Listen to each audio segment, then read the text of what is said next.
굴곡도 마찬가지입니다. 굴곡 운동을 할 때도 광배근이 이렇게 뺏겨 있으면 요거는 힘이 삼각근으로 들어가는 힘보다 승모근으로 들어가는 힘이 훨씬 세져요.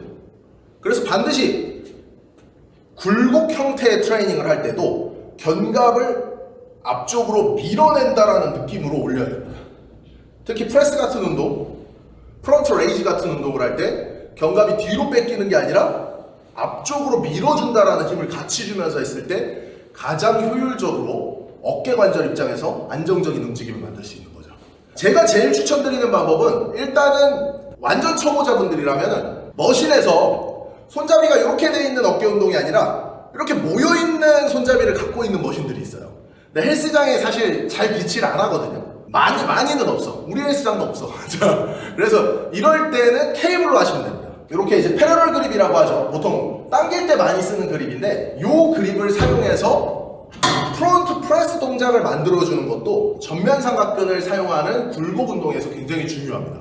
그래서 제가 하는 루틴도 이 프론트 프레스와 프론트 레이지를 결합한 컴파운드 세트를 초보자분들한테 굉장히 추천을 많이 드립니다. 뭐 초보자뿐만이 아니라 저도 제일 많이 해요. 그래서 요거를 한번 루틴으로 가볼게요. 처음에 이 패러럴 그립을 세팅을 할 때 케이블의 저항이 느껴지는 상태에서 들어있어야 됩니다. 자, 무슨 얘기냐면 케이블의 위치가 너무 높아지면 네거티브 각이 안 나오기 때문에 이 케이블 머신의 높이를 어깨 네거티브가 충분히 나올 수 있게 90도 밑까지 왔을 때도 장력이 느껴질 수 있게 이렇게 세팅을 해주시는 거예요. 지금 상완골의 각이 어깨보다 밑으로 떨어지죠? 여기까지는 장력이 유지되는 텐션을 만들어주는 게 좋습니다. 이렇게 걸어놓고 코어에 힘 바짝 주고 그 상태에서 그대로 프레스 밀어주는 거예요. 후, 셋,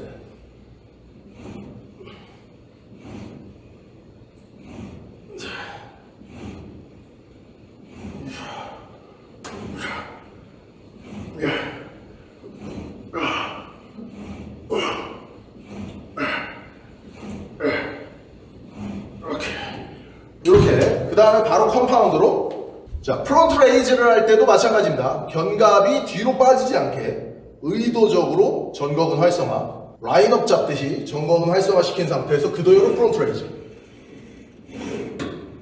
프론트 레이즈에서의 핵심은 뭐냐면 전면 삼각근에 정확히 내가 타겟을 하기 위해서는 손의 위치가 삼각보다 좁아야 됩니다. 왜냐하면 전면 삼각근은 이 쇄골 안쪽에 들어가 있어요. 그러니까 쇄골 바깥쪽 3분의 1 지점이라고 얘기를 하는데 이 부분과 무게가 힘선적으로 일치해야 됩니다.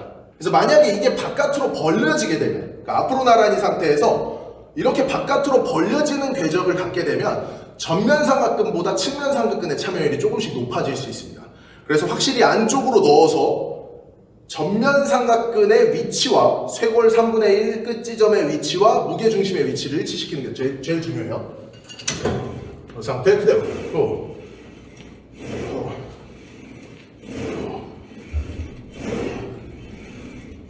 그리고 프론트 레이지의 각은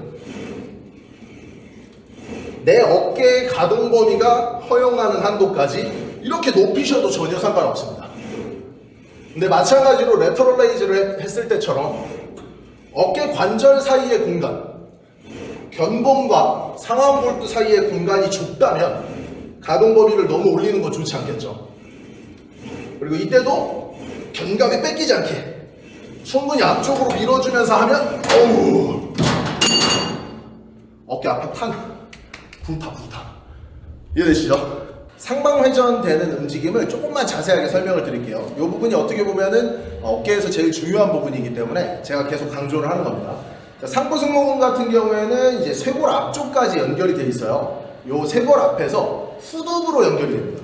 후두부는 이 뒷부분, 뒤통수 뒤에 후두 융기가 되겠죠. 외후두 융기에서 쇄골 끝 지점까지 연결이 돼 있는 이런 형태를 갖고 있는데 이 근육이 수축을 하게 되면은 보시다시피 견봉을 위로 올리겠죠.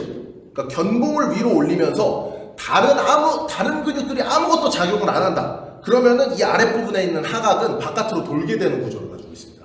그쵸? 이렇게 돼 있으니까요. 근데 이제 문제는 뭐냐면 상부 승모근이 힘을 쓸 때 이 견갑거근이라고 하는 애들이 힘을 같이 써요.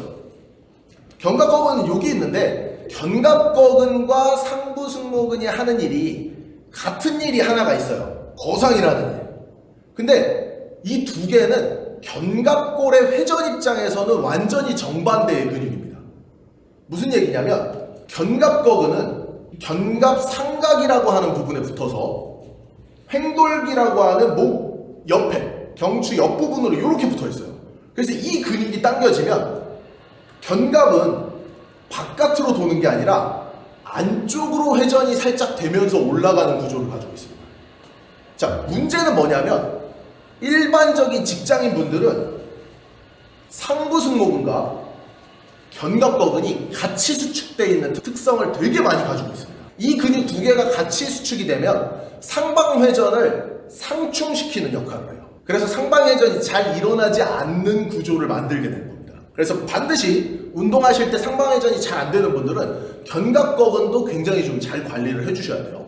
그리고 두 번째는 하부승모근이라고 그랬죠. 하부승모근은 견갑극 근이라고 합니다. 이 부분, 그러니까 루시라고 하죠. 뿌리라고 얘기를 해요. 견갑극근이라고 얘기를 하는데 이 견갑극근 방향에서 흉추 12번까지 연결이 되어 있습니다. 이런 구조를 갖고 있는 거예요. 이 근육이 수축을 하면서 다른 근육이 아무것도 작용을 하지 않는다. 그러면은 견갑은 바깥으로 도는 구조를 갖게 되는 거죠. 이해되시죠? 그리고 얘는 견갑 자체를 아래로 내릴 수도 있겠죠. 그래서 상부승모근과 하부승모근은 같은 작용을 하는 상방회전이라고 하는 작용을 갖고 있지만 거상과 하강이라는 정반대의 기능도 같이 보유를 하고 있습니다. 그래서 이 커플 포스라는 게 굉장히 중요한 이유가 상반되는 힘을 쓰는 근육들이 같은 동작을 만들어내는 연계작용도 해야 되기 때문에 이 근육들의 밸런스가 굉장히 중요한 거예요. 이것도 마찬가지로 꼭 기억을 하셔야 돼요. 그리고 이제 제일 중요한 전거근. 전거근은 견갑의 내측견이라고 하죠. 이 내측견 안쪽에 붙어 있어요. 지금은 이렇게 바깥으로 표현을 했지만 이 안으로 들어가 있어야 되는 겁니다. 지금 보기 쉽게 제가 바깥으로 표현을 할게요. 견갑 내측견 안쪽에 붙어서 갈비뼈 8번에서 2번. 어떤 책에는 7번까지도 써있는 책도 있고 해부학 책들마다 조금씩 다른데 이렇게 갈비뼈 방향으로 1번에서 9번, 8번, 7번 그 사이에 붙어 있다고 생각하시면 되는데요. 이런 구조를 가지고 있어요. 특히 그리고 전거근은 상부에 있는 전거근, 이렇게 상부에 있는 전거근보다 하부에 있는 전거근의 면적이 훨씬 더 큽니다. 전거근의 특성이 그렇게 되어 있는데 그렇기 때문에 하각을 아래로 당기는 역할을 가장 많이 하게 돼요.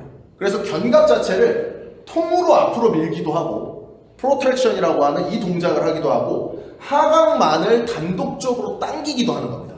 만약에 하각을 단독적으로 당기게 되면 마찬가지로 상방회전이 일어나게 되겠죠. 그리고 이제 제일 큰 문제, 이 견갑 자체가 떠있는 사람들이 많은데 그 떠있는 견갑을 몸 쪽으로 붙이는 역할을 하는 가장 큰 근육이 전거근이에요. 자, 팔을 우리가 들어 올릴 때 다시 처음으로 생각해 보셔야 돼요. 팔을 들어 올릴 때 견갑은 뒤 기울임, 포스테리어 틸트라고 하는 견갑 자체가 몸통 쪽으로 이렇게 붙으면서 견갑이 뒤로 기울어지는 기능을 반드시 해야 되는데 그 기능을 굉장히 좀 드라마틱하게 만들어내는 게 전거근이기도 한 거예요. 그렇기 때문에 전거근의 강화는 어깨 운동, 가슴 운동, 등 운동, 상체의 모든 운동에서 가장 중요한 역할을 한다고도 설명을 드릴 수가 있습니다. 그리고 일반인 중에 전거근이 센 사람은 아직까지 제가 찾아보지 못했네요. 이해되죠? 그래서 전거근의 강화는 그만큼 중요합니다. 그래서 이 상방회전의 기본적인 움직임을 꼭 이해하신 상태에서 어깨 운동을 해보시면은 아마 어깨 운동의 퀄리티가 높아지는 게 직관적으로 느껴지실 거예요. 좋습니다.